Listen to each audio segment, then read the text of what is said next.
Today, these nations continue to experience ongoing colonization and displacement, where land acknowledgements are offered in place of land itself.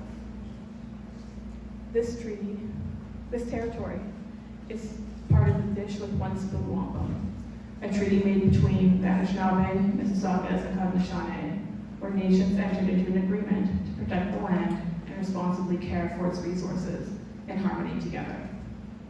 As settlers, newcomers, refugees, and Indigenous peoples, we have all been invited to this treaty in the spirit of peace, friendship, and respect. We are mindful of the broken treaties that persist across Turtle Island today and recognize our responsibilities as treaty people to engage in a meaningful, continuous process of truth and reconciliation with all of our relations. I was taught that in order to make these land acknowledgements not performative, hollow words, that you must connect it to a personal action that you yourself are taking in the spirit of reconciliation. So because of that teaching, I ask you to bear with me for a second. So, for myself, that means in my personal life, I make sure that I know, my daughter knows, and all the little ones that have been entrusted to me know how this land came to be, who continues to suffer for this land. It means that in my professional life as a fundraiser, I commit to not taking a single cent that should be in the hands of Indigenous-led organizations for Indigenous-focused work. I encourage all of you to think about what you're doing, the steps you're taking to keep reconciliation moving forward. So, a couple pieces of housekeeping for those of you who would find it maybe a new space. The washrooms, including gender-neutral washrooms, are just out of the ballroom and to the left. Please feel free to help yourself to drinks and food in the back. And if time permits, there'll be a brief Q&A that we'll do together. Okay? So, our moderator, Nico Stratus, is a culture writer based in Toronto by way of the Yukon. Since the start of her career, Nico has sought to provide a unique voice in cultural spaces. As a trans woman, now in her 40s, that does not come from a traditional journalism background or from higher education, seeking to work through lifelong traumas and emotional highs and lows through her work. She has twice been nominated for a Digital Publishing Award for her personal essay work and made a name for herself writing about cultural landmarks that sound right off. Nico is a team writer for the queer outlet Autostraddle, which I'm a super fan. And her work regularly appears in outlets like Spin Magazine, Extra, and more. I'm going to let Nico introduce the rest of our panel. Thank you.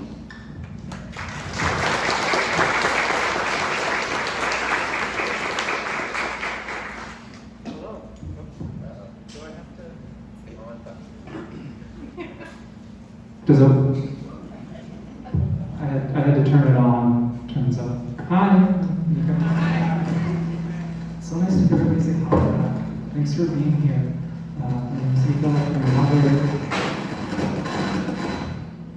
I'm going to introduce our panel. I'm going to tell a quick personal anecdote, and then we're going to get rolling. So to my left, Faye Johnstone is a leading voice on TUA's LGBTQIA+ issues, mental health and gender justice in Canada. She is an executive director and co-owner of Wisdom to Action, a social enterprise that provides consultation and support to nonprofit organizations, health and social services, and government agencies. Faye was the 2019 recipient of LGBT Youth Line's Trans Activism Award and currently serves on the board of directors for YWCA Canada and Oxfam Canada. Find Faye on Twitter at Faye Johnstone. After that, we have Cyrus Marcus Ware. Cyrus Marcus Ware is a Vanier scholar, visual artist, activist, curator, and educator. Cyrus uses painting, installation, and performance to explore social justice frameworks in Black activist culture. He has shown in galleries and festivals across Canada. He is part of the Performance Disability Art Collective and a co-founder of Black Lives Matter Canada. He has won several recognitions, including the TD Diversity Award 2017, the Steiner and Ferrero I apologize if I said that wrong, Award 2012, and Best Queer Activist, Now Magazine 2005. Cyrus is the co-editor of Until We Are Free, Reflections on Black Lives Matter in Canada. Cyrus earned his PhD at York University in the Faculty of Environmental Studies and is assistant professor at the School of the Arts at McMaster University.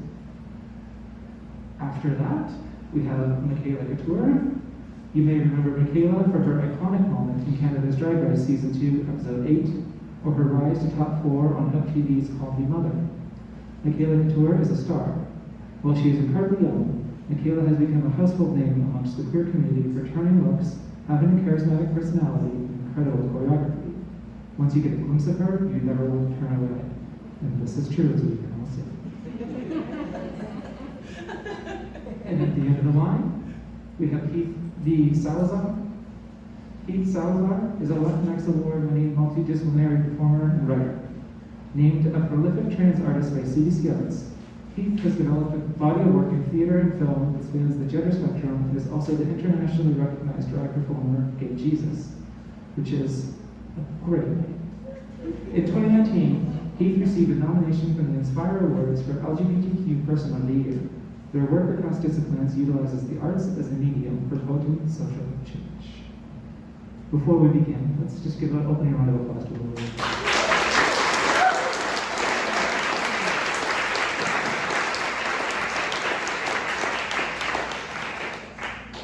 I thought, on the drive over here, I thought I should tell a quick anecdote. We're talking about sort of the rise in, this might be doing something wrong. I apologize for this.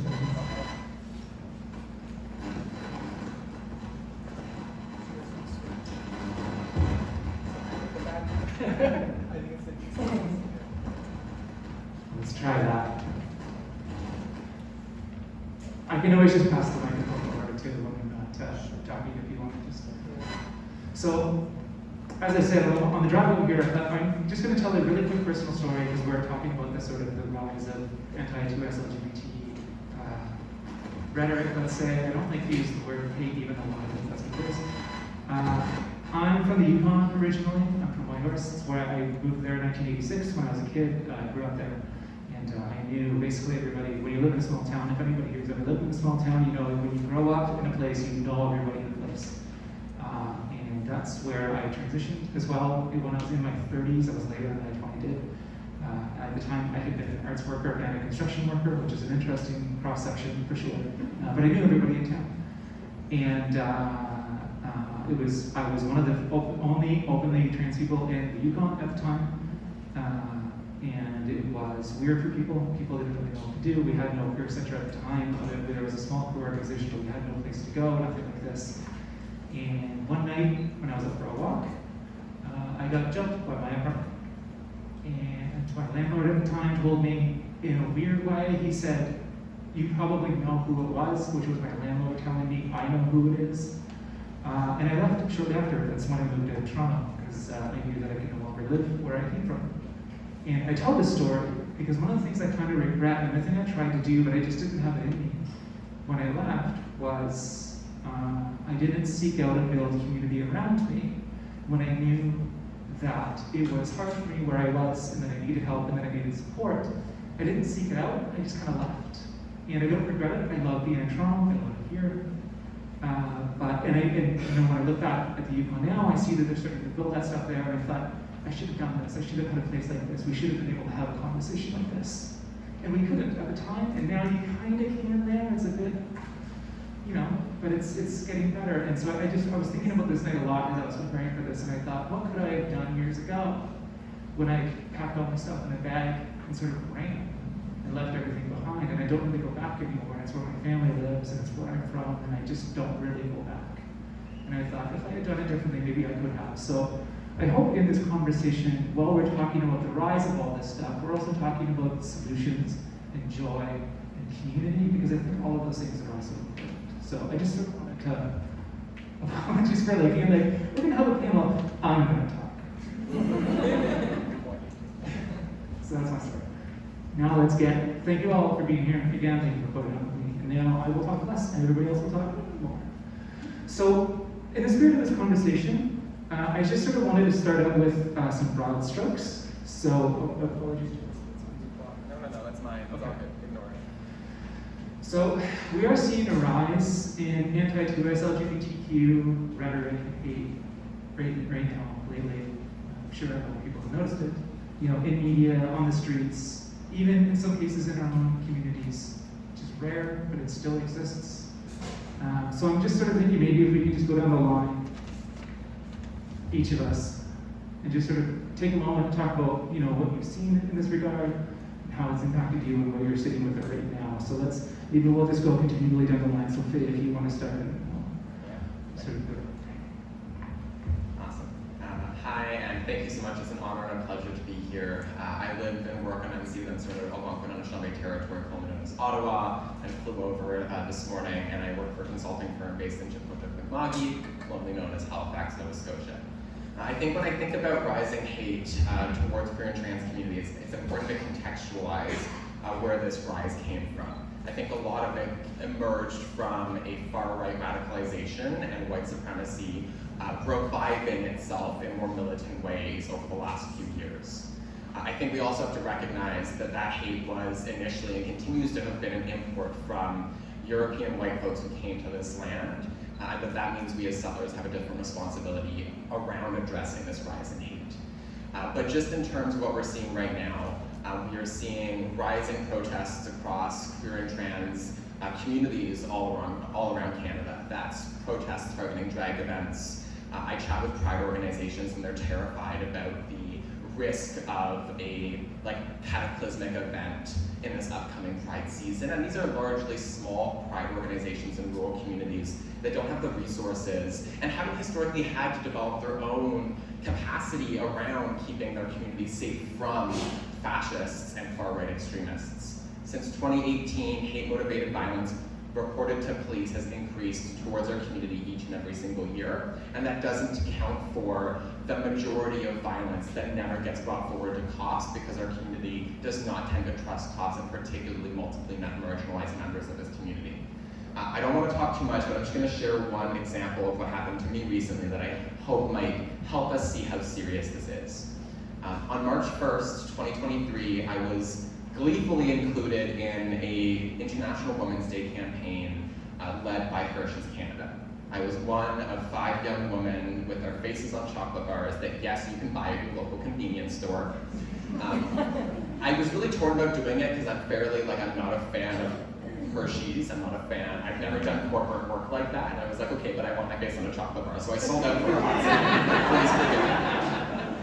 The day that I posted that I was in this ad on Twitter, it blew up around the world overnight. Within 72 hours, Tucker Carlson from Fox News, Ben Shapiro and Matt Walsh and Michael Knowles all covered the scandal of me being on this chocolate bar. As one of 5 ladies in a Canadian ad campaign, you can't buy it in the United States of America. Within 72 hours, I had news coverage around the world, 5 billion plus media impressions driven by far-right extremists. I had my privacy violated, and I finally had to shut down their social media. I was waiting to be doxxed, and Hershey's put security guards on me for 7 days straight in a bulletproof vehicle that drove me everywhere that I went. On one hand, very scary to have bodyguards. On the other hand, they were really tall, and I was like, hello, are you here for me? But I think the issue here is that the world inside of this room minimizes the degree of hate that we're seeing, and we know that the status quo was already one where many of us were afraid. And so my fear is that they're not taking this seriously, that our straight cis friends hung up their hats on marriage equality, tapped out of the fight, and didn't recognize that the progress we've made is particularly precarious, and that it takes a whole of society approach to address it. I think I'll end there. Thank you so much.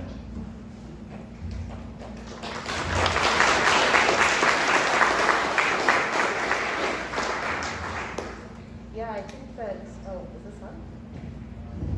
Yeah, thanks so much. That's such a great question. I am normally based in the part of Tuggerango that was underwater at the time of the Toronto Purchase, making it the unceded territory of the Mississaugas of the Credit, and it's great to be here today. And I think one of the big things that I'm seeing is a real crackdown on our access to information.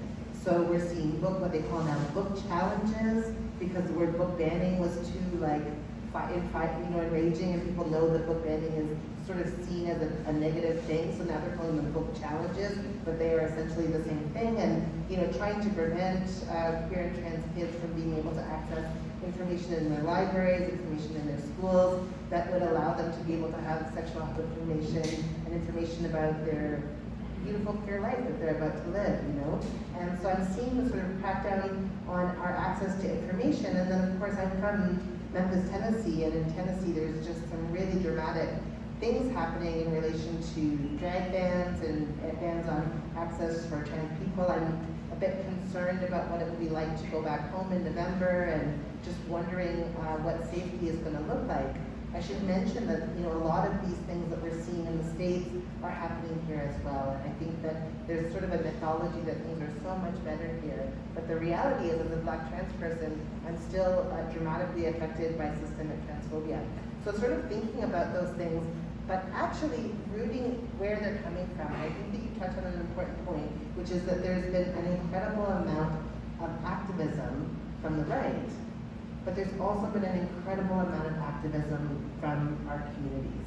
We've seen an incredible amount of uprisings, starting in, when Trayvon Martin was killed in 2013, and the movement for Black Lives, which was largely a queer and trans-led movement, really sprung forward and did so much to push the dial around, targeted policing and around all of these ideas around abolition. We were absolutely what Assata Shakur predicted. We were winning.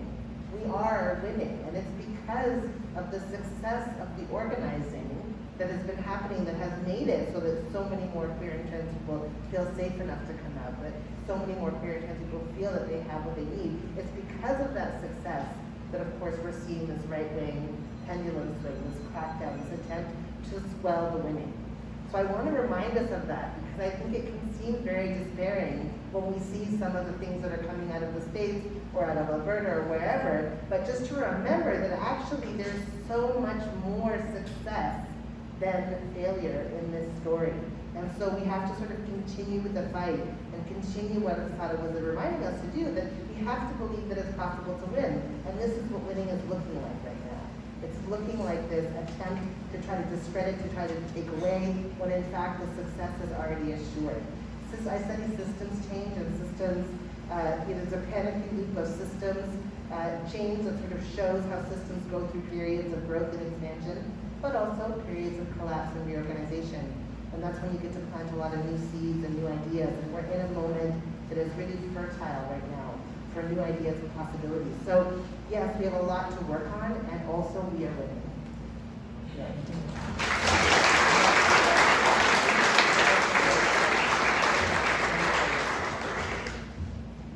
Hello, okay, yes. Beautiful.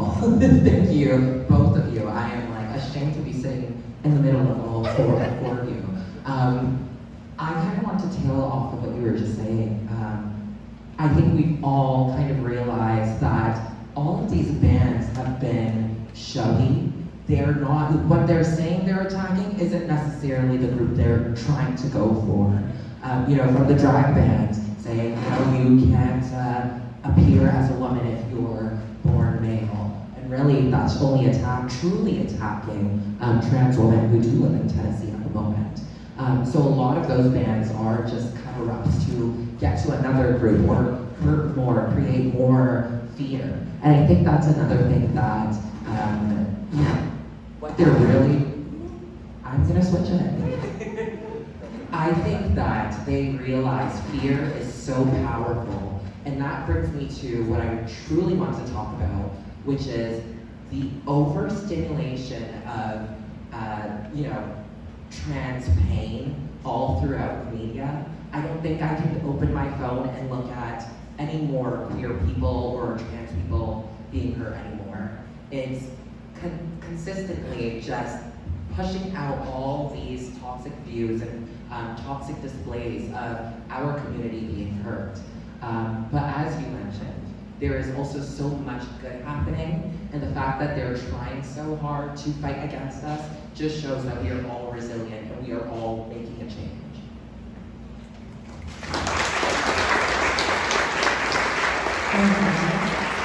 You guys are talking now. Hello, it is such a pleasure to hear you all speak and to be alongside you and to be here today.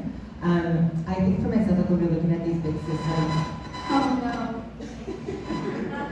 Do I switch it? Do I just stay there? Start interlude. I always just lean to the right when I speak. So I think for me, especially something that I'm seeing as someone who's physically trans, as someone who works as a drag performer, is the effect it's having on community on a mental health level.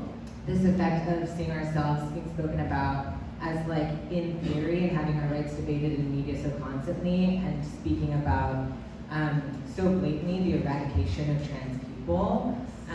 To hear people talk about you as though you're disposable and that there is active intention from government looking to completely wipe you out is absolutely mind-boggling. And I think as someone who works with youth through GSAs, as someone who is connected with youth through working in theater and in film, we see the positive effects that are happening with representation. We see them sending messages to production. We get feedback from GSAs talking about the hope that it instills in children to be able to see that they have the option of a future.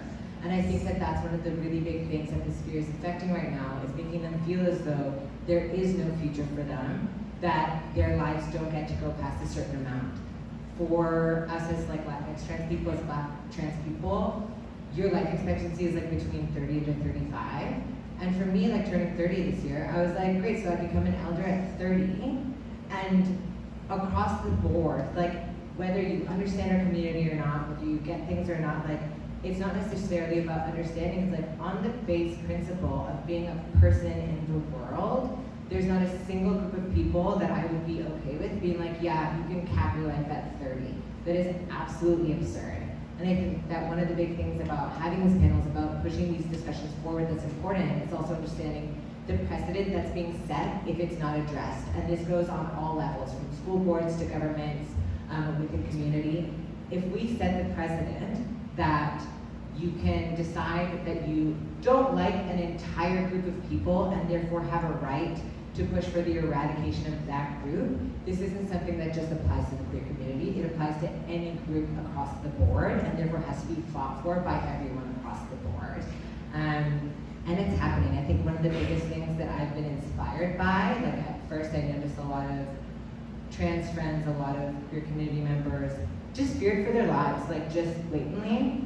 And the thing that's really kept me going has been listening to trans elders, hearing them talk about the way that they fought for our rights and what they did to be able to push things forward and the progress that can be made, and really honoring that and honoring the futures that are coming up from our youth and continuing to fight for what is right and also what is just basic, decent humanity.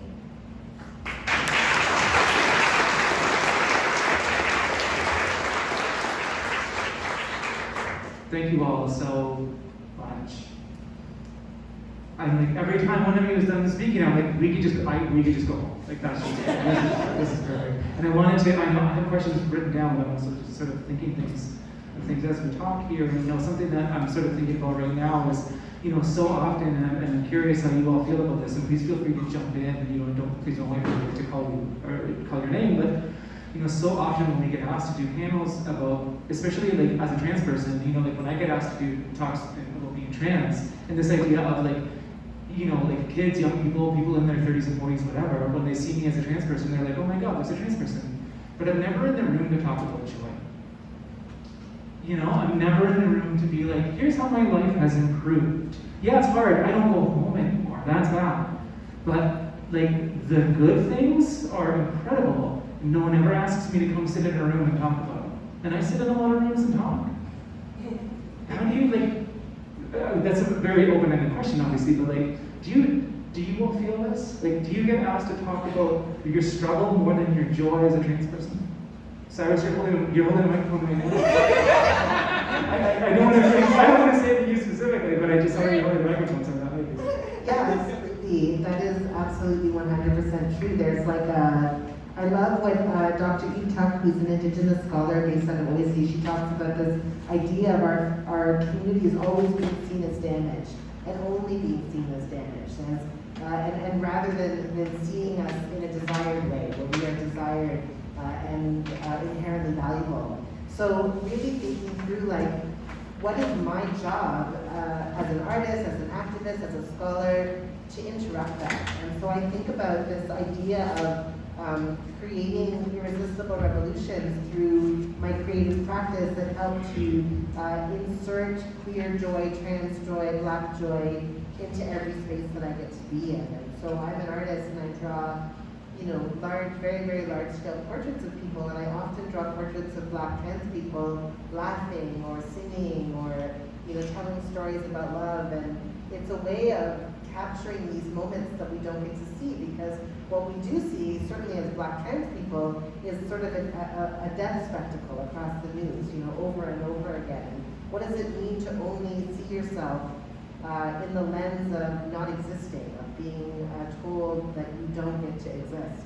And I'd rather create the kind of world where we imagine ourselves living long enough to become elders, where elders is 90, or 95, not 30. And imagining a world where all of the trans kids get to go to any bathroom that they want to use, get to practice sports, etc., all of those kind of things. So really pushing through my creative practice. If I have a moment to say something, I'm going to center it around joy. I'm tired of being asked to come and talk about only about the negative things. And I want to say one thing. As a trans person who came out in the 90s, there was the early 2000s, there was a real push to only ever, you had to have a really limited and narrow story in order to get access to hormones and services and gender affirming care. And it created the conditions where we didn't get to have full lives. We were told that we had to have this very sad narrative of dysphoria from the age of 2 in order to be able to get taken seriously by the doctors. And it's so frustrating. It was so frustrating in that moment to know that you had to sort of put a wet blanket on your joy just to go in and be able to access care. And so really thinking about what does it mean in 2023 to be a trans person who gets asked to speak in large rooms. And I know that what I want to talk about is about our joy, is about our survival, is about our futures, is about all of the incredible things that have already happened and all of the incredible things that are about to happen that trans people have always led the way in. Sylvia Rivera said that we were in the front lines because we had nothing left to lose, and that's very much still true. So what is about to happen this Pride season could be amazing, could be incredible, could be life-changing for all of the trans people who will see other trans people for the first time and feel at home. So, I think that there's a lot of possibility here in bringing joy into every opportunity that we have.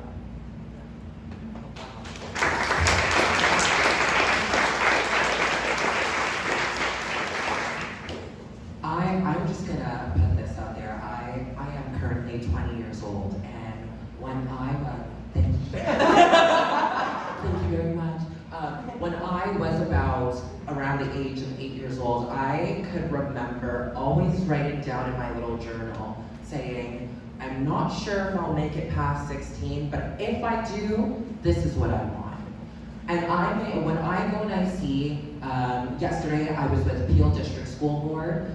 This morning I was with my old high school. And I always start off by telling them that this is what I went through, but this is where I am right now.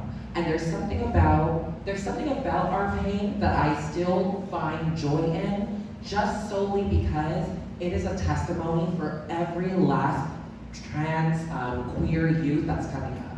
My story is going to, affect someone else that's going to take that and learn from that. And while we've all gone through a lot, I feel like now, because of storytelling, and specifically trans and queer storytelling, there's a bit of joy in being able to save someone else's life by telling my own story. So that's what I want to share.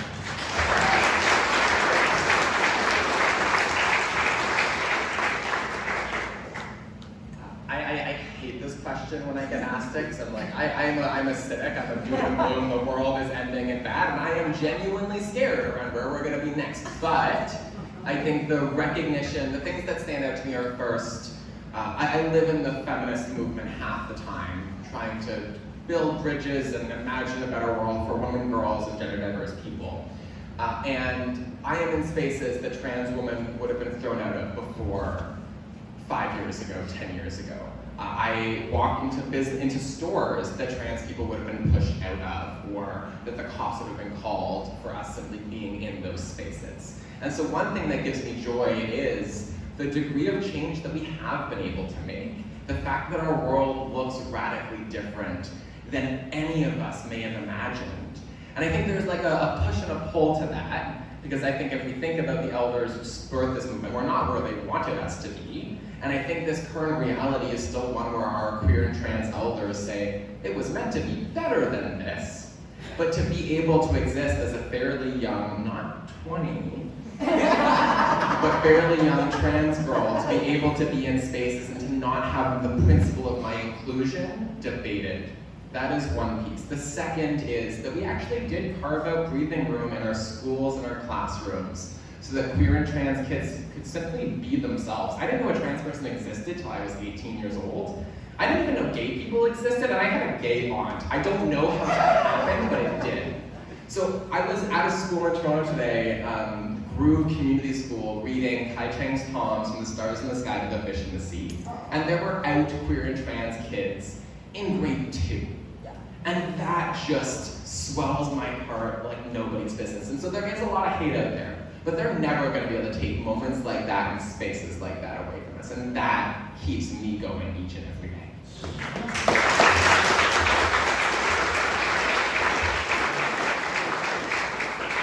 I have to say, as a drag performer, one of my favorite things about my job is that I'm on stage, but I just get to look out into a crowd of like smiling queer people that are just like dancing and being really messy. And it's like my favorite thing in the world. And I hadn't fully noticed it till after the pandemic, through the lockdowns. And I came back and I was like, my job is to stare at happy queer people. Like that is the best job in the world.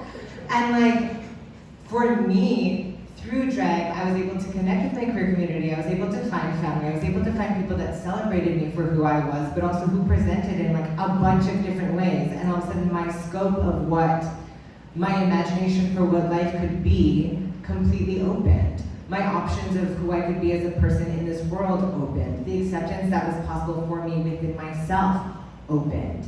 And it was through meeting queer elders. Leslie Lee Kim, who is here, sitting in the audience, does this amazing thing where one day they turned to me and they were like, I hope one day that you too become a queer elder one day. And they say it to people all the time, and I think it's one of the greatest gifts that I've ever been given. I love you so much. Because it told me that all of a sudden I had the option of getting old, which I had just never thought was an option. And then through my work within drag, through performance art and activism, being able to convey that to other people within community, to be able to talk about the options of being alive, and not only that, but like living beautiful, exciting lives. And then through the years, I've been out throughout the course of my career, and I've transitioned over the course of my career, both within acting and within drag. And one of the biggest things that has really impacted me that I've noticed within the past year has been seeing other people and how their lives have changed. Because I now have been able to be within community for an extended period of time. I've gotten to see my friends have babies. And then the other friend is like traveling around the world. Like these options for queer people that I just didn't know were possible, and seeing them change and evolve over time, and knowing that evolution is just like an inherent part of being a person is incredible. And then that gift of speaking with youth, talking to people who connect with your work, and getting to see when people find the strength within themselves to keep going because of like a show you did on stage that was like 3 minutes. But not only that, now I get to see them, and it's like 7 years later, and I'm like, if this person had not been alive for the past 7 years, the entire world would be different. We'd be missing such a huge, important part of our planet.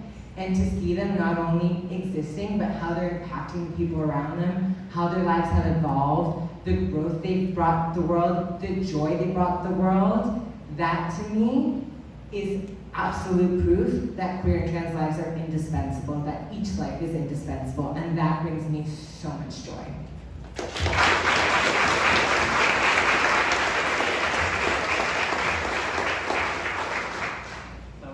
That was just all so lovely. And also I regret telling you all that I'm 40 downstairs because we were talking about how young What's- I'm 46. Yeah, you got me, okay. We got this full spectrum over here. We're running the gamut up here, for sure. Okay, back to my pre-written questions. So there's a lot of talk, well, we're in this sort of conversation about the rising tide of anti-trans LGBTQ hate rhetoric.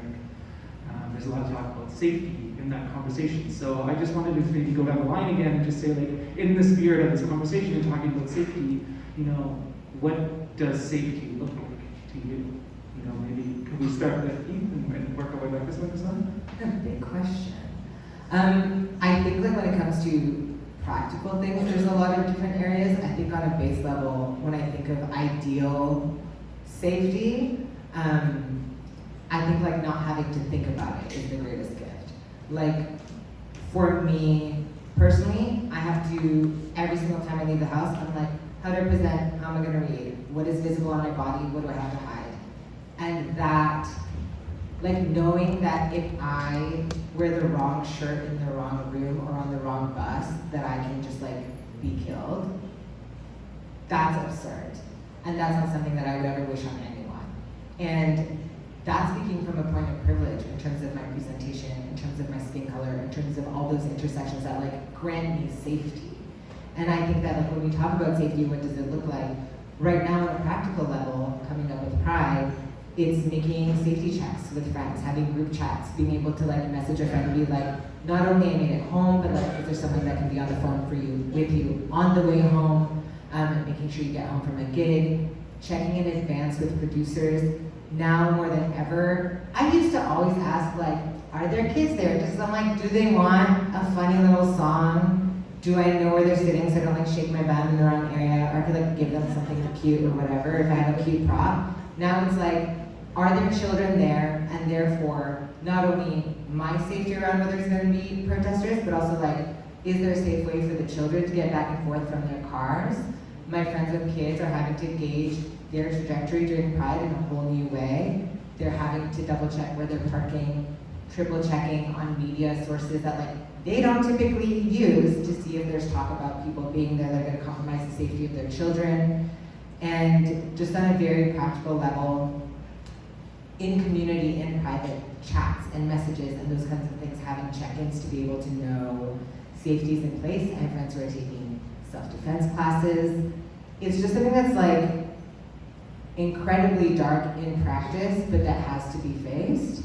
But I think that the safety that we are working towards in doing those things and that we are pushing for is something that can absolutely change lives in the future if we can push and do the work that is able to provide safety and security for our future generations. I think that that is going to be a big game changer.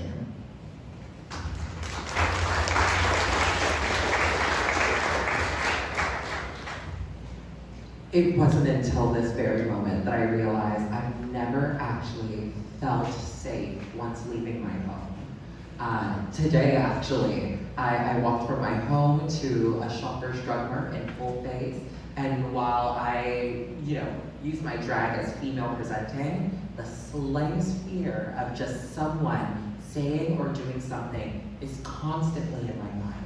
So, as you said, I just would love to be able to go out into any space and know that I am welcomed and that I will be okay. And know that I can come back home and, see my loved ones. Because I have so many friends and family who unfortunately were not able to come back home. And that trauma still scares me to this day. And I thank you for that question because it really allowed me to realize that I've never felt safe. And I think that there's a lot of queer people who to this day has never felt safe in any space. Downstairs at the desk when I came in, I mentioned it to you where I was questioned about which room I was going into, and it didn't click until I got into the space that I needed to be, where I realized where I actually enjoyed that questioning because it ensured for me that I am going into a space and everyone that's going to be in that space is supposed to be there. So there's no fear of anything happening. And while implementing those is a lot to ask for, and it's a hassle, and it's a huge task, I think just as a Black trans woman, it it made me feel really good, really good.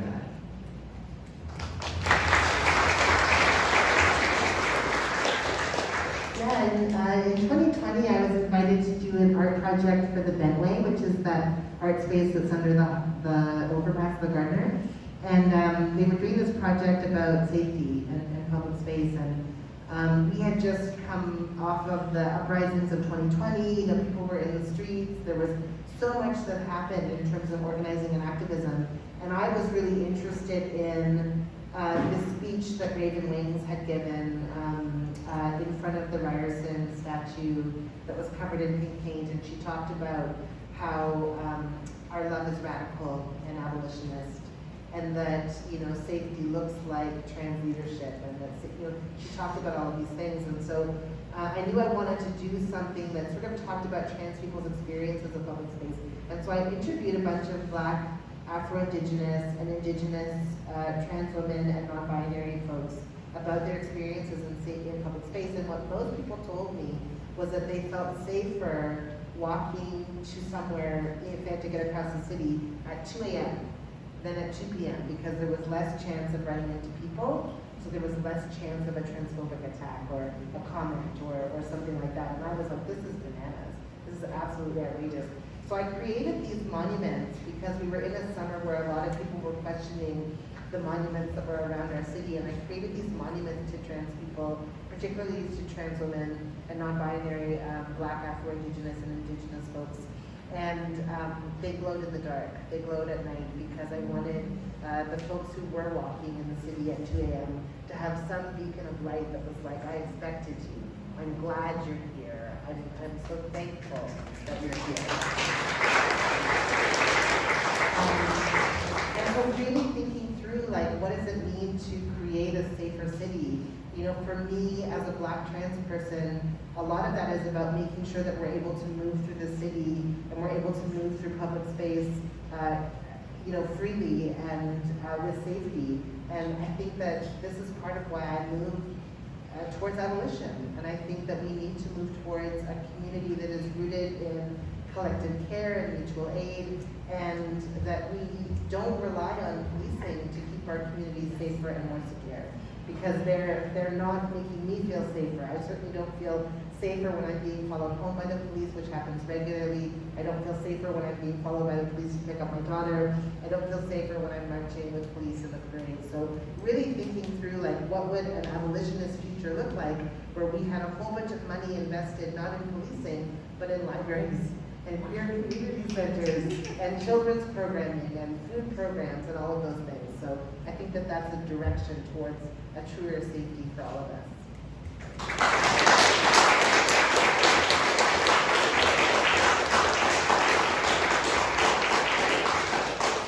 I feel really bad for Heath having to go after each of us in the first couple of questions, and I don't like Nico for putting me in this situation.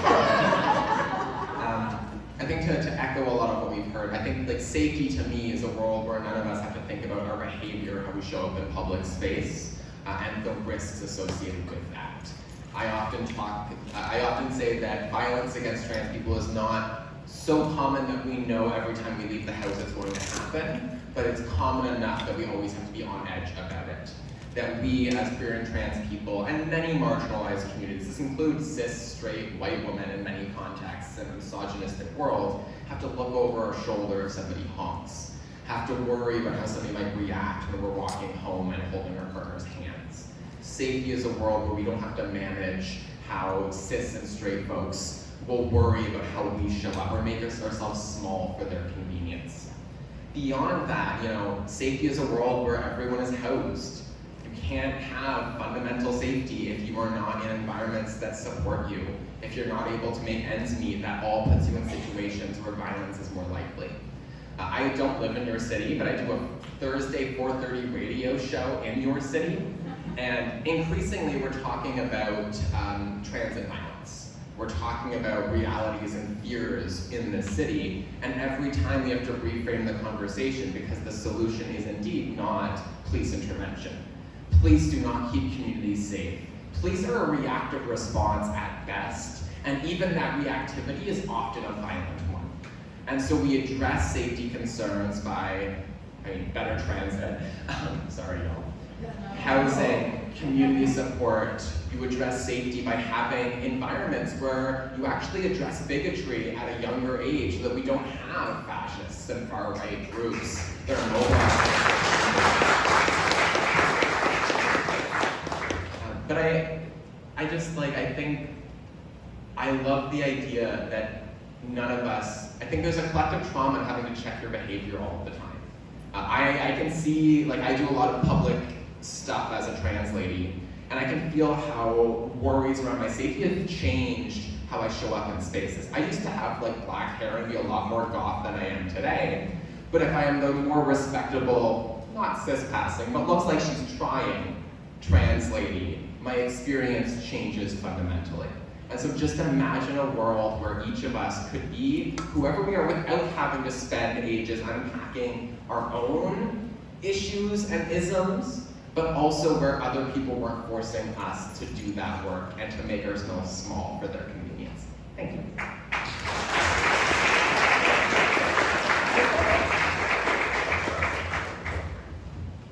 Yeah, I just literally every time you guys, all of you talk, I just get kind of teary. Maybe I'm just overly emotional today for other reasons.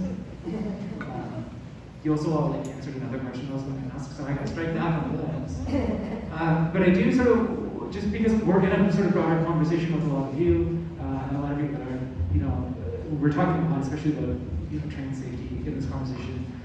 So I wondered if maybe we could talk briefly even about, what role do we see, allies and committed community, what role do we see them in this, pushback in quest for safety and pushing back against all this rising rhetoric and hate, etc. I'll start with you.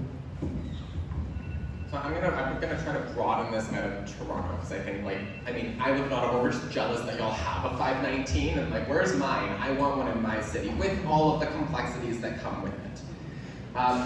I think in this question of what is the role of allies, outside of some of our big cities, people don't have even a basic place to go when they're scared. We have so much more work to do on a local level to tackle issues and isms, to tackle homophobia and transphobia. Most pride organizations are volunteer-led. Most queer organizations have one staff. And so my bald-faced call for allies is, if you have the financial privilege, put your money where your mouth is and help local organizations thrive, because right now they're overly dependent on government money. And government money is real nice. It can let you do some good things, but what happens when this government falls and another one is brought in place? And so allies need to be supporting our organizations to be independent, to be funded and resourced to do work that governments will never pay for. Other than that, allies and advocates need to be showing up at pride protests and counter protests. They need to be showing up and still bringing their kids. Because that's one of the things that scares me right now, is that this narrative around how prides are riskier and how drag shows are being protested, that a whole generation of probably middle-class white moms are gonna stop bringing their kids to events that have incredible cultural and educational significance. And so I think to me it's allies continuing to show up, and not just taking what they're told is allyship. One of my biggest annoyances is if I could get more folks to realize that for all that this federal government has done more than any government in Canadian history for queer and trans communities, they have also done the bare minimum and thrown us scraps each and every time. And if they could see beyond the press release and the photo ops that politicians are so good at, and actually bring a critically queer lens to public policy, to government and intervention and investment, that would change the ballgame. Because I spend so much of my time just desperately trying to get straight people to care about queer and trans communities beyond putting up their pronouns on their bio or throwing on a pride pin for a month every year. We need to demand better from ourselves and undoubtedly from those who claim allyship with us. Thank you. Yeah, I think that now is a moment where we're right on the brink of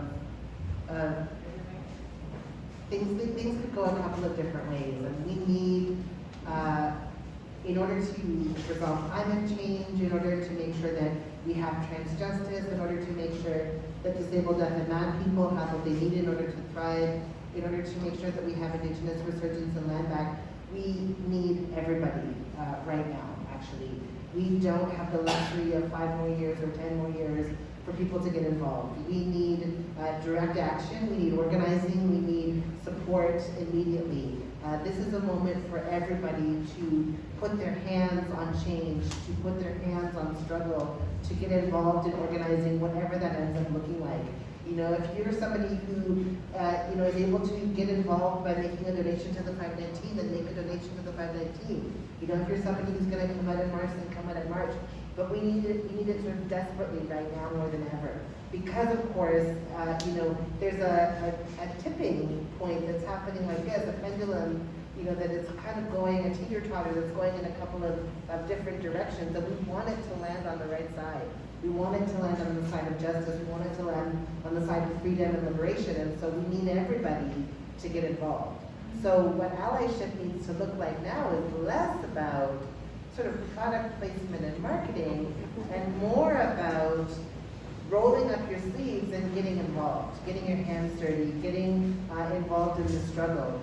This is really quite a life or death moment. I'm somebody who is queer, trans, disabled, and mad, and I'm part of multiply marginalized communities. And what the Combahee River Collective said in 1977 was that we have to make the world safer for those who are most marginalized, because then we would necessarily be making the world safer for everyone.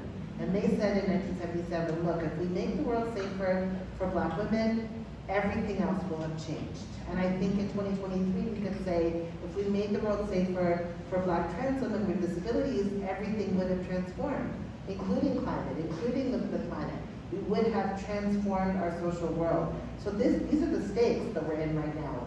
So this is a moment to get involved and to encourage everyone in your life to get involved, because change is coming. Change is absolutely going to happen. The timeline is what's the question here. We need change to happen a lot quicker than maybe it's going right now. So this is a moment for dramatic action.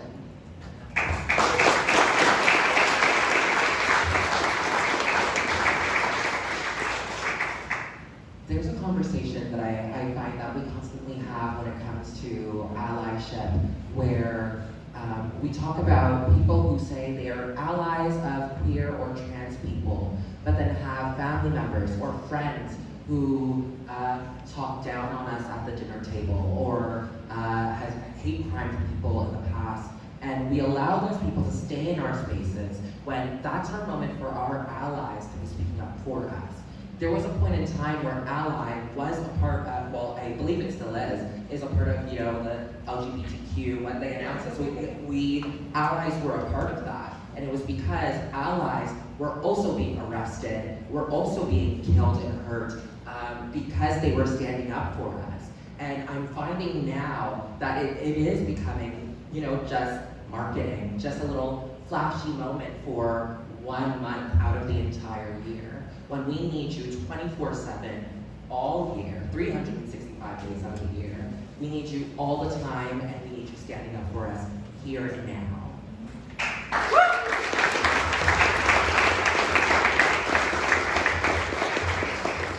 I will say, on a practical level, public pressure works. And so when it comes to speaking up, it's also contact every level of government that you can, because their emails are on the internet, and you can just email them directly, and you can call them, and you need to demand, what are your plans for public safety for queer and trans people? What are your plans for taking action against what we're seeing our governments talk about in terms of anti-trans legislation and anti-trans politics that we're watching happening in Canada now? And as queer people, we're not surprised, because there was silence up until now, which is why it got this far. As queer and trans people, we're not killed because we are trans and queer. We are killed because people stay silent. We are killed because policy gets put in place. We get killed because our government does not act when there's blatant discrimination, which if you want to talk about the Constitution, is unconstitutional. So you have to contact your governments, but not only that, on a local level, contact your school boards.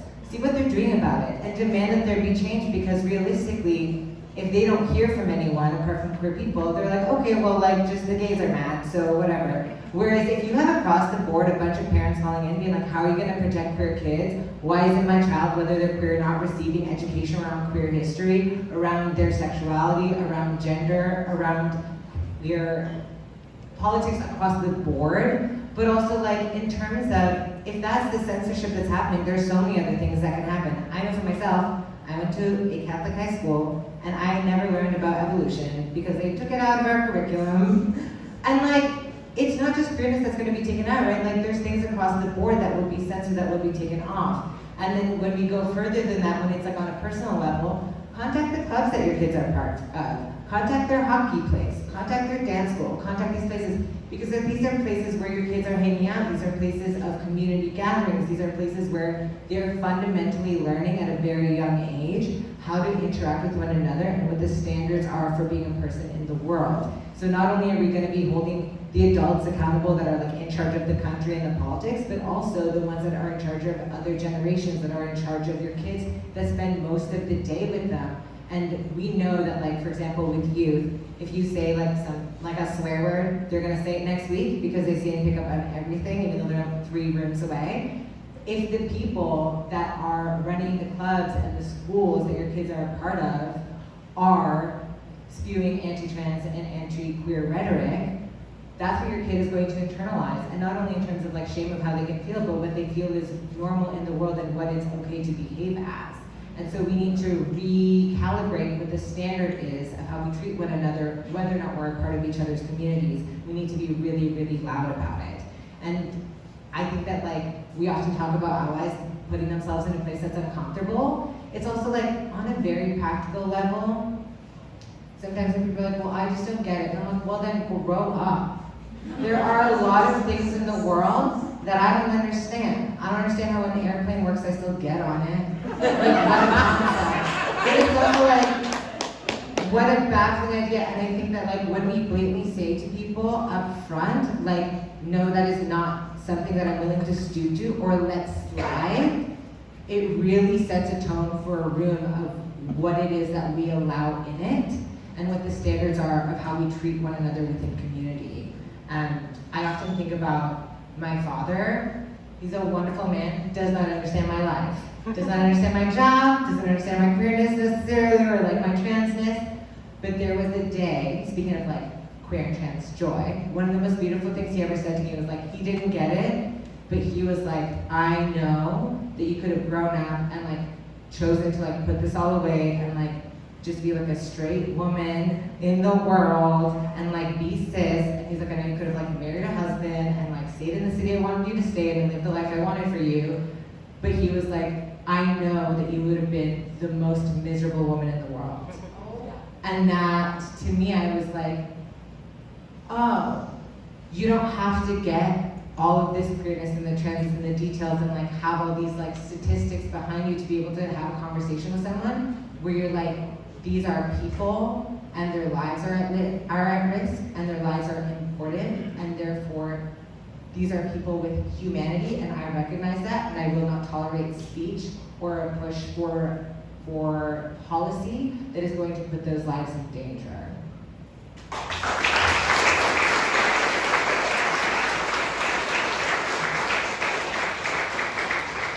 stole the mic from Nico because I wanted to see if I could just jump in and build off of something that you said. So I think, like, I don't think that, just to put it out there, I don't think governments are going to solve the systemic issue of homophobia and transphobia. But I do think that there's a harm reduction role in working with governments to get our communities as much as we possibly can beg from them, while recognizing there has to be a mistrust because they will try to approach it in ways that could perpetuate further harm. But I think there is a struggle right now where the far right is really good at doing all of this. They are really good at radicalizing and mobilizing, and they are both out fundraising us, and they are out politicking us. They have more ability to reach MPs, to change the narrative. They have whole outlets dedicating to spreading misinformation. And so a couple of the things that I would emphasize is, one, learn. I think we get stuck into like, this is a moral issue, and we don't actually always spend the time to unpack what the misinformation is. what is it that they're saying about our communities and how can we more accurately or more intentionally counter their rhetoric so that it actually takes some steam out of their engines. And the second piece is it's not going to solve the world, but if we could actually create a situation where it's harder for federal governments or provincial governments to screw us over, that changes the conversation. The feds announced an action plan in August 2022, and it was $100 million for the gays. It was a whole big moment. There was a photo op, the Prime Minister was there, it was a lot of hype. We also need to understand that $100 million spread over 5 years in all of these provinces and territories is a drop in the bucket and it's a shame. And you could feel deflation in community or in the nonprofit side of community when that announcement came out. And I would love a context where they could never slap us in the face like that, where they could never give us an action plan that was a disappointment and a joke when our communities were promised so much more. And so we need to recognize as we do that again, they're not going to solve all of our problems, but we need to have the ability to scare them and make them recognize that we deserve and will demand better, because we have been saying thank you for scraps for so long, and I'm just tired of all of it. Thank you.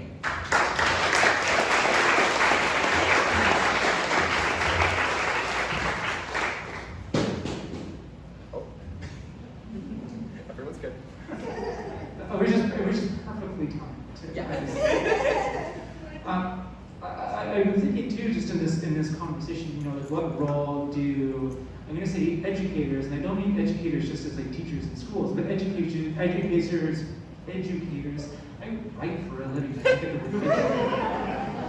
But like community leaders and local libraries, local bookstores, local places like this, or Black Day or places like this. Like, what role do educators have in this struggle that we're in right now in terms of messaging, arming people with knowledge? Like arming people with knowledge is such an important thing. It's a thing I laughed when I was younger because I grew up in the Yukon and they don't like to talk about this stuff in the Yukon. So what role do we sort of see educators and community leaders in that space? Maybe we'll start with. Well, does anybody want to start? Let's go chaotic and just say whoever wants to go. Pick up. See, whenever you do that, nobody ever wants to go first. You just have to gather your thoughts really quick. As someone who can very, very vividly remember all of my schooling, because it was yesterday,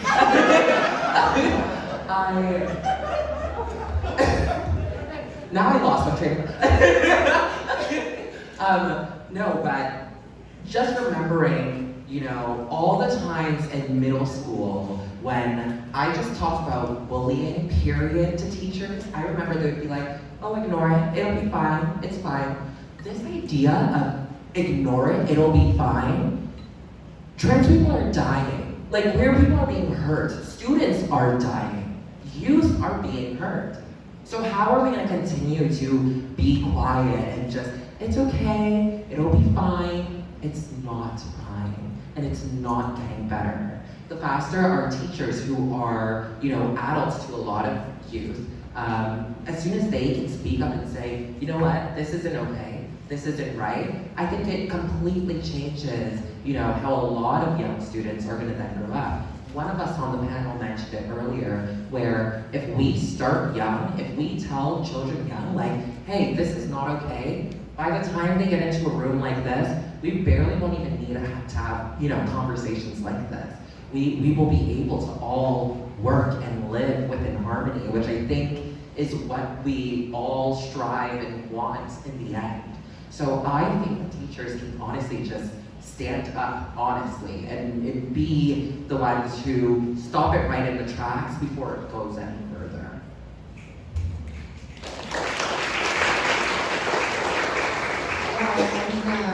I am a teacher. I'm a professor at McMaster University, and I teach undergraduate and master's level and PhD students. And one of the things that really strikes me is the impact of having yourself reflected in those spaces. I mean, we know that so many trans people end up leaving school early despite what their academic aspirations were, because they have negative experiences in the classroom that result in them choosing to not continue to go, as well would you, right? So what it means to be a professor and to be able to create the kinds of conditions in my classrooms where students are able to see themselves reflected from the first day. So one of the things that the entire School of the Arts did at McMaster was put on all of our syllabi that we will not be reading out of the class list, and that your children name will be used, and that your pronouns will be respected, and that's written in a statement that's on all of the core syllabi, so that the students who are looking for our classes know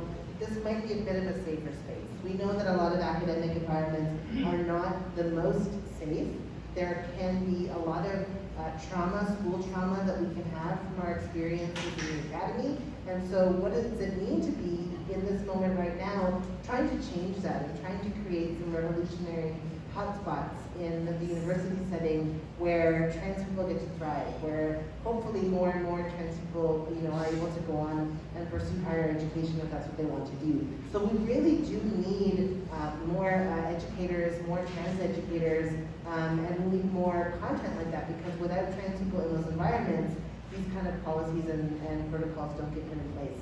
So absolutely we need that. And then as I mentioned in the beginning, it's this real crackdown right now on educators, on trying to keep educators from sharing valuable information about our lives. And so if you're somebody who gets a chance to teach in any way, whether it's from daycare or if it's in a university setting, this is the moment to be politicized and to be really intentional with what you're sharing and what you're teaching.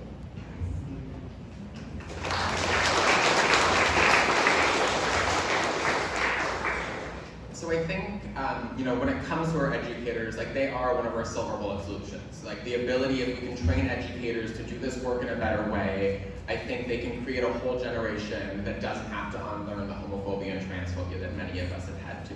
The other side is I actually don't think we expect teachers to be everything. They have to have every kind of expertise. What I would love to see more of is similar to how I would love to see sex ed, is partnerships between schools, school boards, and Planned Parenthoods, and queer and trans educators, because not every teacher can be expected to do a good job or to develop the competence to always do a great conversation on gender and sexual diversity. I work with social workers a lot, and I spend half of my time helping people unlearn a bad gay 101 that they never should have been exposed to in the first place. So that's one piece. The second piece is we need teachers to work with their unions, to counter rising hate in our schools and our classrooms. EGAL Canada has a report that says, still in every class, still in every school. It shows two things. First, homophobia and transphobia is still rampant in our schools, and we often imagine that they are better than they actually are. We look back and we say, it can't be as actively homophobic as when we were there. And maybe it's not, but it's still very homophobic. Second, Catholic schools are the ones where most of the hate, or more of the hate, happens. Catholic students or queer students are twice as likely to experience harassment and unsafe environments. That makes it a political conversation. So my question for a long time has been, I don't want to talk about the provincial government because I just can't tolerate anything that they do, but where is the plan to actually ensure that every single school and every single school board is not just safer for queer people, but is truly safe for queer and trans people? Where is, educators need to say, if they're in Catholic school boards, that they will not enforce curricula that denies the humanity, dignity, and rights of queer and trans people. And to tie it into something that has happened right now, y'all would have seen that the York Catholic Region District School Board voted not to fly the flag. And what did we say to that? Shame! And so my political question is that this premier and this Minister of Education has been willing on many a layer to say school boards have to do this. When our school boards in Ottawa said we don't want cops in schools, the school board was the minister was like, oh no, you shouldn't be doing that. So where is he and where is this government saying that school boards should not just be flying the flag, but should have concrete plans to eradicate homophobia and transphobia in every single damn classroom? We did this already. We had this fight already. Where is their absconding every responsibility they have for our young people? And I was around when we fought for GSAs to be allowed in our schools at all. I don't want to be having these conversations. I want to have a government that is willing to walk hand in hand with us, not one that ignores us, except in an election cycle where they're looking bad about us. Thank you.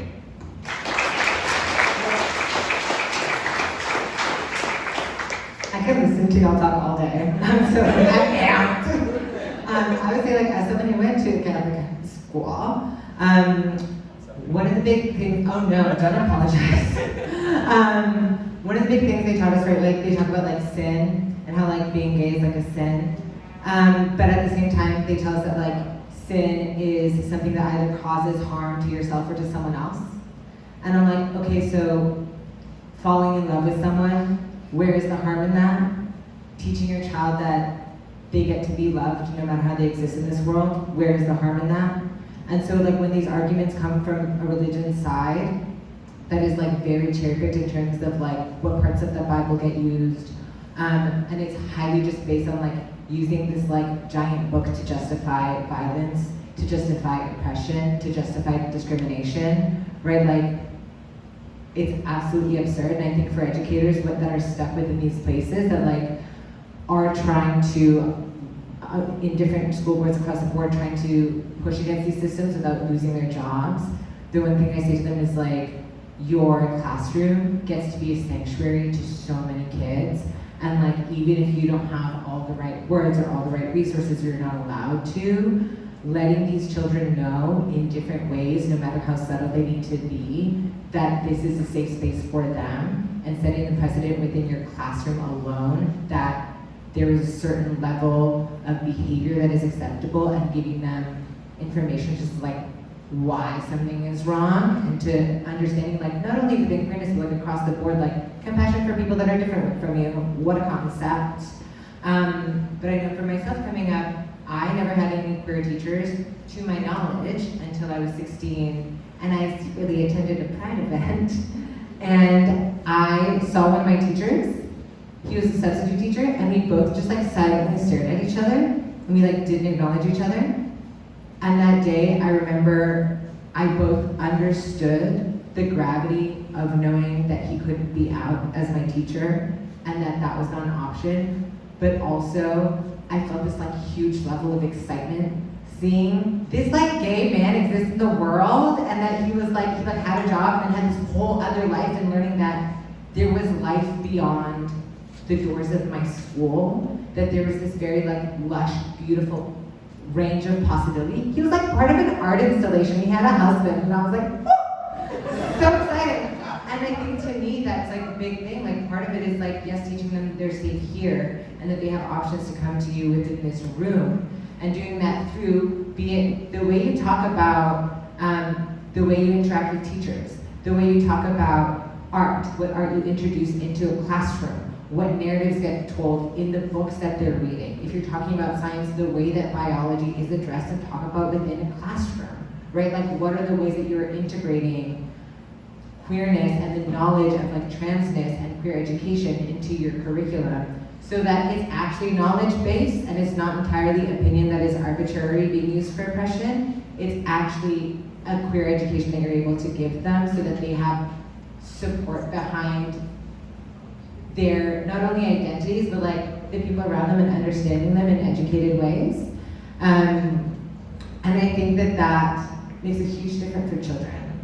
I think that that, in whatever subtle ways you need to do it, provides them with options, and then to teach them that there is an entire lush life they get to live outside of these doors, that there is futures for them, that there is an array of possibilities for them to live, tells them that there is options beyond the 1 year they spend in your classroom, and that they have many years to come that are even more valuable, and that they get to be here for that, and that they're wanted here.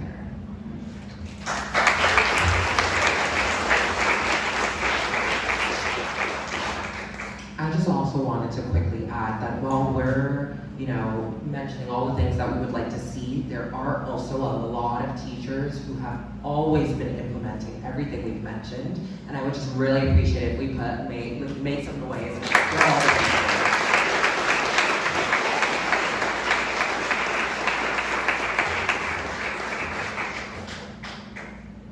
I was going to ask this question later, but I think maybe it feels very, like, tie into what we're talking about right now, which is like, and this is a question that people ask me a lot.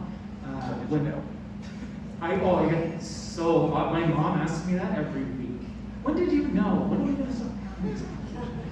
But a question that a lot of people ask me, especially like, parents that want to be supportive, or educators, or community people, or whatever that want to be able to help, is like, what is a like a book or a piece of media or something that you would recommend to somebody to say, this is something that is impactful for me or means something to me, that I don't like the word explains, because I don't think it's a thing you can explain. It sort of goes back to what Heath was saying earlier too, this idea of like, you don't need to know all the moving pieces behind the scene. You just need to see the humanity at the front. So I just wonder if maybe just go down the line quickly, just sort of say like, this is a thing that I recommend to people because it's important and impactful and it means something. I can be quick, so I'm going to give 3. As the book you give to every 16-year-old trans girl, Fierce Femmes and Notorious Liars by Kai Chang Tom. Absolutely iconic, the best book. I cried and I read it in one night. The second is the Trans Partner Handbook. I actually recommend it to parents before I give them any of the many books written by cis social workers who have a trans kid somewhere in their family, because it's actually a bit more grounded and talks about processing things like guilt, which is an experience people will have and they need space to talk about, just not taking it out on their kid. And then the best media is Pose. I think that Pose just opens up a world and helps ground people in a history that most, even queer and trans people, don't know as much of as they should. With that, I need to pee, so I'm just gonna run to the bathroom, come back, and I will miss all of the great recommendations. I would definitely say there's a couple of things. First of all, the incredible voice of Ayanna Miracle. I miss her every day. Ayanna Miracle was a trans-born woman, and she called herself Haudenosaunee, lived in 6 nations, and was an artist. And in the movie Transgender Parents, which is a really great documentary, if you haven't seen it, about that Remy Huberdeau made about transgender parents. But in that video, she talks about gender, and she talks about the circle of gender. She says, she explains, it more beautifully than I can do in a succinct way, but she says, how many points are there in a circle? It's infinite. There are literally infinite possibilities in terms of gender. And Remy Huberdeau, after she passed away in 2016, he made a short 2-minute clip of features of Ayanna from the film, including that part about gender. So if you just have 2 minutes with me, you can watch this clip. It's on the Friends of Ayanna Miracle Facebook page on Facebook, and it's such a beautiful primer and introduction to the idea that gender is multiplicitous. So that's a beautiful one. I love the writing and work of Leah Lakshmi Giptinasamarasinha, who's a non-binary Sri Lankan writer, and who wrote this incredible book called The Future is Disabled, which is their newest book. And in this book, it's just the possibility that, in fact, not only do trans people survive in the future, but disabled, deaf, and mad trans people survive in the future. And it's a beautiful, Leah's writing is really accessible. It's this sort of personal narrative, and it's a beautiful dreaming into a future world that doesn't yet exist. And then I also love the incredible film Born in Flames by Lizzie Borden. It's such a good film. It was made in the most unusual way. She just started filming before having the script, and then wrote the script around what she had filmed, and she filmed real live activists, like queer and trans Black activists who were in New York, and ended up creating this beautiful film set in the future at a time just after a supposedly successful revolution against patriarchy and sexism has been won. And supposedly everything is so much better, but of course, spoiler alert, it's not. So a really great film to check out.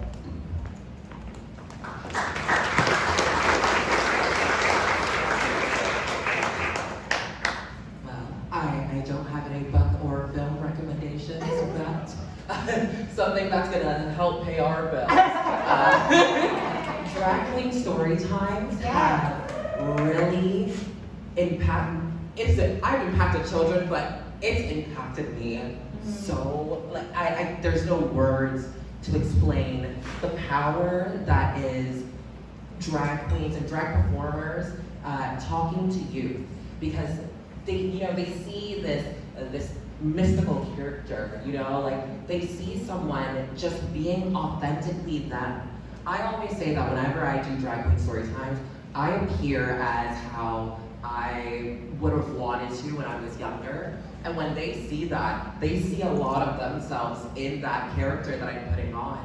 And to allow them to have those conversations with us and open up their minds and just, realizing that like this is possible, this is capable. Like it is possible for me to, grow up and be me and be queer and trans without any worry because I'm watching someone else do it right now.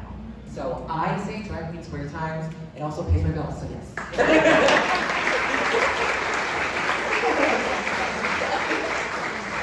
I will say a book that really impacted me personally was Ivan Coyote's Tomboy Survival Guide for any non-binary trans masks, the best.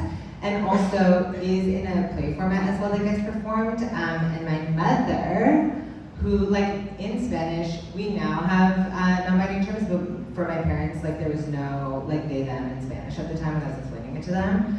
And I remember one day my mom was visiting and she said my dead name and then she was like, oh, I mean he, and she was like, I know that's important because I learned about it in the play. And I was like, what are you talking about? And it's also knowing that like sometimes like we absorb things in different ways. Like I know personally, I'm not much of an academic reader, but I love a podcast. I love a YouTube video. So it's also like when you think about educating yourself or consuming queer media, it can happen in whatever way is like exciting and interesting to you, whether that's paintings, whether that's reading an essay, whether that's listening to a podcast or watching a movie. It gets to be whatever is like most engaging to you. And I also will say as someone who like works within theater, who works within film, don't be afraid to be your own representation because a lot of us aren't in media. I know for myself, when I was first coming out and like applying for jobs and like coming out via email, transness wasn't as public a conversation as it was now. And I was just like, here we go. But it's what allowed me in operating from a point of truth and also like just like relentless transness, to connect with people who shared values that I did, to connect with artists who shared interests and exciting values that I had and morals that I have so that we can collaborate and make art that's like even better now that we have both our voices on it, And if you're in that position where you're having to be your own representation, whether that's in media, whether that's because you're only the queer person at your office, whether it's like whatever it is for your life, don't be afraid to reach out and ask for support to other people within community so that you're not alone in those positions. Because sometimes it can be a lot. You're like having to do your job and also be a cultural consultant and you're like, I'm not being paid for this. But like reach out to community centers if there's activists that you're interested in, like literally just like DM them on Instagram and connect with people. Or if someone touches you and moves you in a way, don't be afraid to reach out to the artist and be like, that really made an impact in my life and like thank them for that. Because at the end of the day, like we're just people who are just like trying to get by, and that human connection, you never know where it goes. You never know where friendships or like that community connection can flourish when you just connect on like a human level.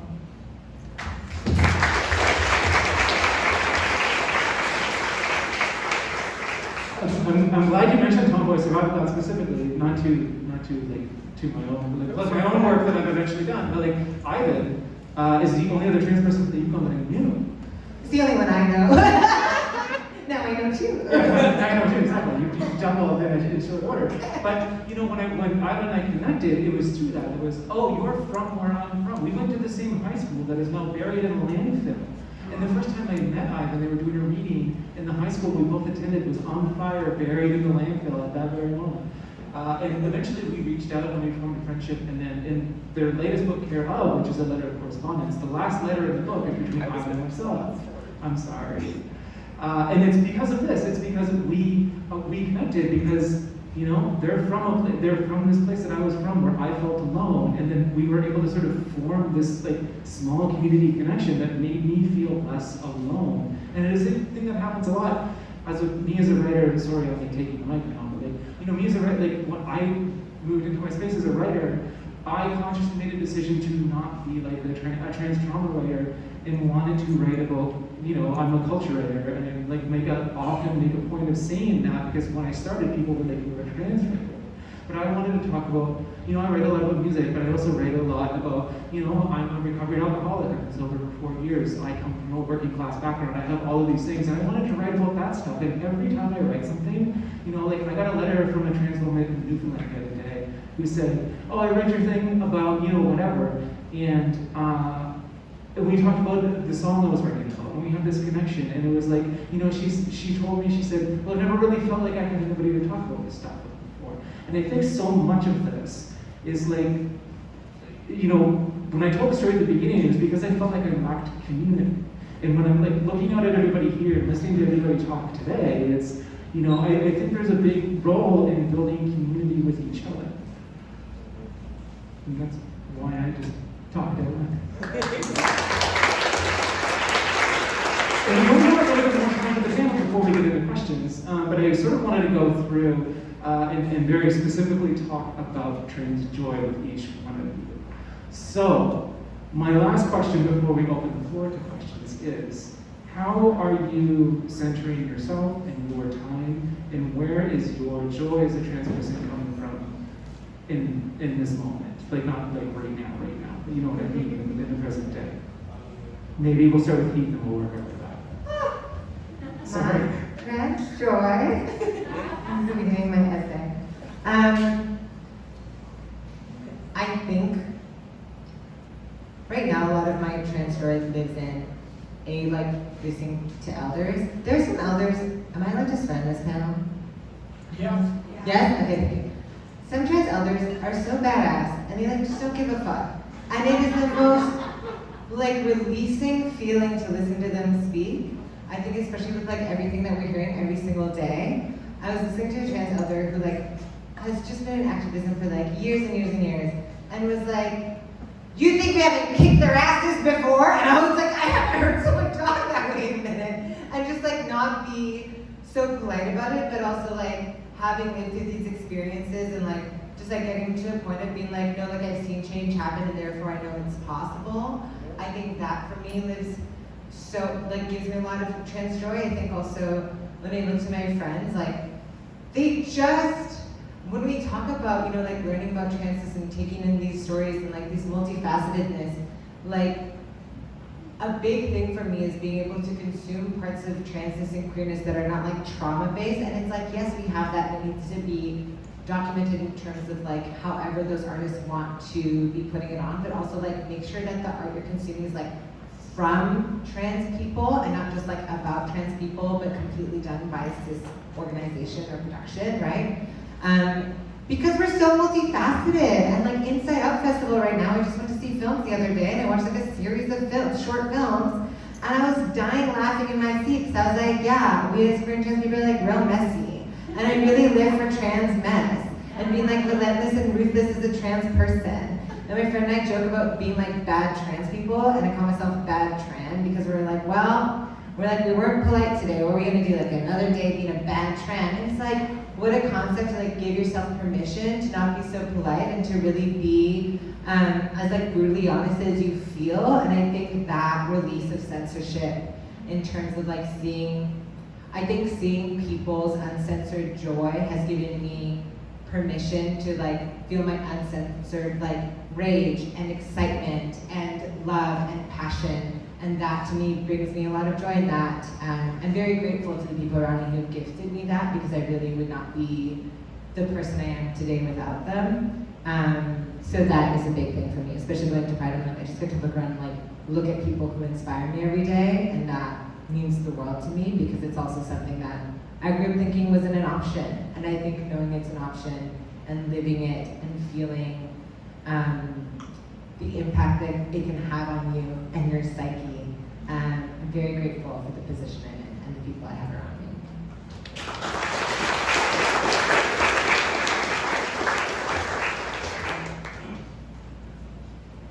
My trans joy has truly just come through living. We all are living representations for every single future generation to come. And as I mentioned earlier, I did not see myself going past 16. And being here at 20, I know it's like, she's still young, but being here at 20, it's like, I've made it. I've at least made it past that time that I thought was not going to be possible. There's so much love and joy around me and I've surrounded myself with so many beautiful people like you. I truly love this person. But surrounding myself with so many beautiful people who don't just look at me as Michaela, the drag queen, trans woman, etc., but just Michaela.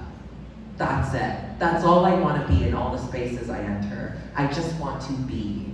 So yeah, and I thank you all for allowing me to be.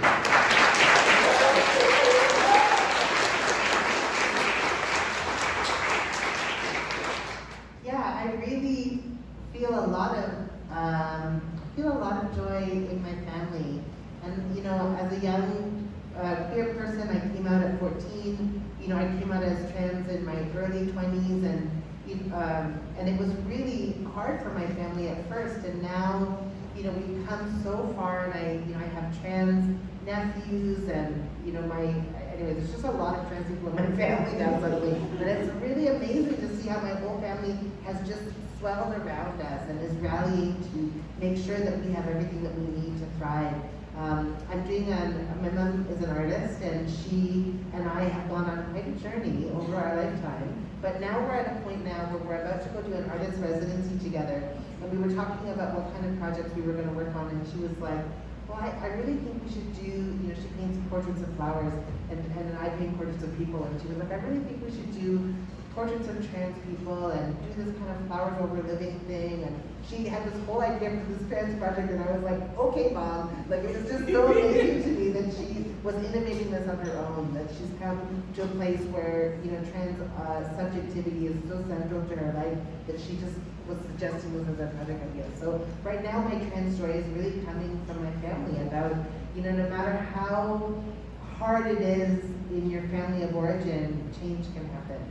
And, you know, I know so many people who are not speaking to people in their family. I've had points in my life where I wasn't speaking to anyone in my family. And now to be in a place where, you know, we're all in this kind of trans love bubble together, that is giving me so much joy. My dad had Parkinson's. He passed away a couple of years ago. And he marched with us in the Trans March, the first Trans March of the World Pride. Carried these long poles that people were going to use for the banners, and marched the entire march, even though it was really quite a struggle physically.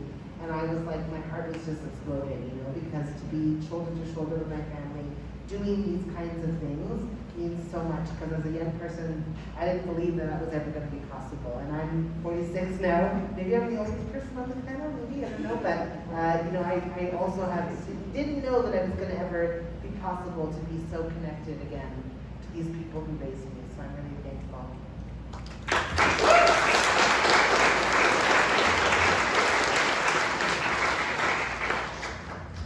I think for me, it is, I said it earlier, but it's like the 12-year-old who can be an out queer trans person, just like thinking of that as a possibility puts the biggest smile on my face every single time. I think beyond that, like I never expected to be the human that I am today, and the very fact of that, of both still being here and being able to take a little bit of joy in who you are and what you're up to, like that is a powerful place to get to. And just remembering that I think like a lot of folks would dream to have what we have now, and that the world really has changed more than we could imagine. I used to work at Venus Envy Ottawa. I was a sex educator selling vibrators. If you recognize my face, that's probably why. But the idea of like a mom bringing their like 12-year-old trans kid into our shop to buy a first binder, like there is nothing that feels as good as that. And the kid being shy, and then the mom going to want to look at the vibrators because she doesn't care. The kid can get his binder and she knows what she wants. It's the idea that we can have fun like that just changes the world for me and brings me so much joy. Thank you.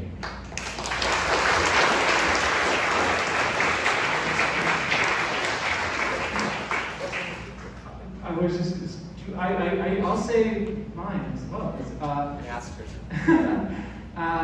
I'm an early riser. I worked in contracting before I ever changed my whole life, and I used to wake up at 5 o'clock in the morning to go to job site, so I still wake up at 5 o'clock in the morning, which my partner hates, but our dog really likes.